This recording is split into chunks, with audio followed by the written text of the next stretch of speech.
yang saudari faham tentang gadget dan teknologi?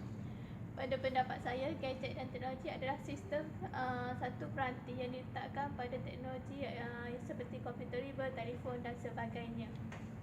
Pada pendapat saya, gadget dan teknologi merupakan satu alat ciptaan untuk membolehkan manusia berhubung. Pada pendapat saya, gadget dan teknologi merupakan sejenis alat komunikasi untuk berhubung. Contohnya seperti telefon, komputer riba dan sebagainya. Pada pendapat saya, gadget ialah peralatan atau peranti yang diciptakan pada zaman moden, dan teknologi pula ialah sesuatu perkara yang diciptakan untuk memudahkan lagi kehidupan manusia.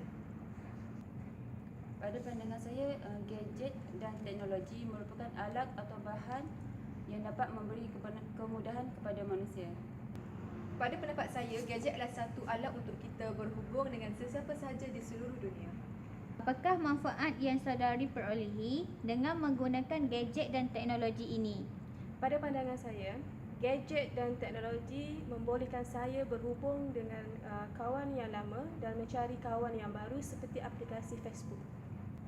Pada pendapat saya, dengan menggunakan gadget dan teknologi, saya memperolehi hiburan dengan mendengar muzik, video dan sebagainya. Antara manfaat yang saya perolehi dengan menggunakan gadget dan teknologi iaitu dapat memudahkan kehidupan seharian saya, dan di samping dapat memudahkan saya untuk berhubung dengan keluarga dan kawan-kawan yang rapat, dan juga saya dapat memuat turun cerita-cerita, termasuklah cerita Korea yang saya minati.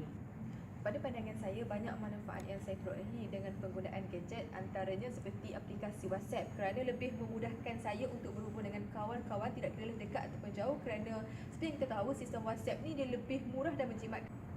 Manfaat yang saya perolehi daripada penggunaan gadget dan teknologi ialah melalui aplikasi Instagram, saya dapat melihat gambar-gambar yang dimaknai oleh masyarakat di sekeliling, dan melalui aplikasi WeChat saya dapat meluahkan perasaan saya mengenai apa-apa yang saya rasa perlu untuk dikongsi bersama rakan-rakan. Pada pandangan saya, dengan menggunakan gadget dan teknologi ini, saya sendiri sebagai peniaga online dapat memudahkan saya untuk berhubung dengan pelanggan dengan lebih tepat.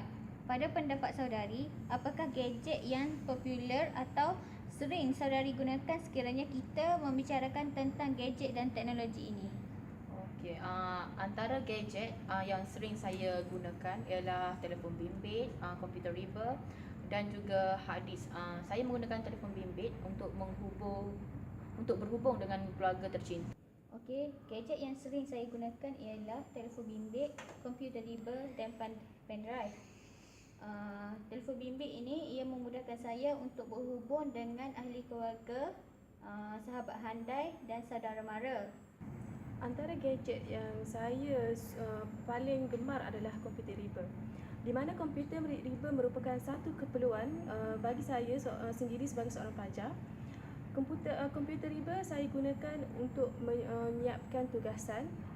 Gadget yang saya sering gunakan dalam kehidupan seharian saya, contohnya seperti telefon bimbit. Saya suka menggunakan telefon bimbit kerana saya dapat berhubung dengan ahli keluarga saya, saudara mara dan rakan-rakan.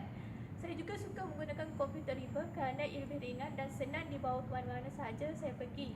Pada pendapat saya, gadget yang sering saya gunakan dalam kehidupan saya adalah telefon. Ini adalah kerana melalui telefon saya dapat berhubung dengan keluarga, kawan-kawan saya, dan juga melalui telefon saya dapat mengetahui perkembangan terbaru yang berlaku di keliling saya dan juga seluruh antara dunia. Pada pendapat saya, gadget yang saya sering gunakan ialah telefon bimbit kerana saya dapat menghubungi keluarga, sahabat handai yang berada di luar daerah serta rakan-rakan yang tidak lama dihubungi. Pada pendapat saudari, apakah keburukan yang berlaku disebabkan oleh perkembangan gadget dan teknologi dalam kehidupan masyarakat sekarang ini? Pada pendapat saya, keburukan yang berlaku dalam kalangan masyarakat disebabkan gadget ini adalah salah satu adalah berlakunya permusuhan kaum. Ini kalau kita dapat lihat contohnya dalam Facebook, banyak viral-viral yang terbaru yang melibatkan isu perkauman yang dapat mencetuskan perbalahan antara satu sama. Pada pendapat saya, antara keburukan yang berlaku dalam masyarakat sekarang disebabkan oleh gadget dan teknologi, ianya menambahkan jurang antara masyarakat dengan masyarakat. Kerana sekiranya masyarakat terlalu fokus dengan gadget dan teknologi, maka tiada perbualan di antara mereka. Pada pendapat saya, antara keburukan gadget dan teknologi kepada masyarakat ialah dia dapat menyebarkan fitnah kepada masyarakat serta menimbulkan permusuhan antara kaum, di mana di mana antara satu sama lain itu mereka bermusuhan dalam sesuatu isu. Keburukan yang berlaku dengan penggunaan gadget dan teknologi ini kepada masyarakat ialah ia dapat melalaikan seseorang itu kerana apabila penggunaan secara melampau, ia membolehkan seseorang itu lalai dan tidak membuat sesuatu perkara yang lain.